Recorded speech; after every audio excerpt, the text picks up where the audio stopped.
حضرات صحابه کرام رضی اللہ عنہم فرمائی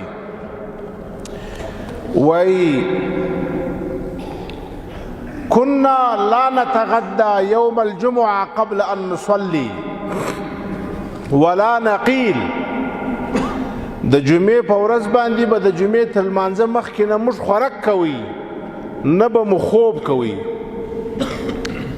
د سهار د لمانځه څخه وروسته به موږ د جمعې په تیاري باندې اخته وو د جمعې تیاري به مو کول تر هغو پورې به د جمعې په تیاري باندې اخته وو تر څو پورې چې د جمعې لمونځ به مو وکړي بیا به مو خوراک و خوب کوي همدا وجه ده چې نبی اکرم صلی الله علیه وسلم امر کړی دی چې مسلمان به د جمعې د ورځې دپاره داسې تیاری کوي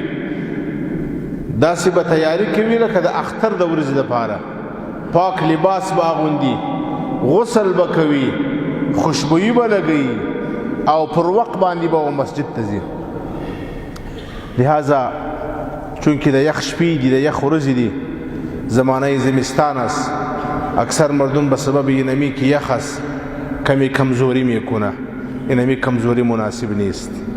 باید بر وقت تیاری نماز کنی و بر وقت به نماز حاضر شوی چرا یک روز نبی علیه السلام در روز جمعه در میان بیان و خطبه بود نبی علیه السلام بیان میکنه از یمن یک قافله رسید در اون زمانه خب بازاری طور نبود مثل که بازاری ما و شما است که هر وقت که رفتی بازار و دکان است اون زمانه ترتیبی طور بود که از دیگر ملک قافله می آیا و سامان می آرا سامان نیلام میشه هر کس به زودی میره که اونجا کمی چیز به دست او بیایا حضرات صحابه کرام در مسجد بود روز جمعه بود بیان جمعه و خطبه جمعه بود که در اینمی وقت قافله رسید و دیگه قافله رسید یک کمی صحابه کرام از مجلس بیرون شد از مسجد بیرون شد به طرف قافله و سامان رفت که اونجا سامان آمده که او را بخریم الله تعالی ناراض شد در قرآن شریف آیت نازل کرد و اذا رأوا تجارة او لهوا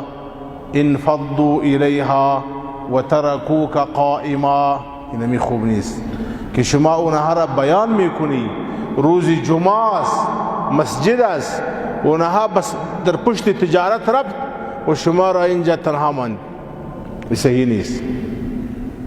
قل ما عند الله خیر من اللهو و من التجاره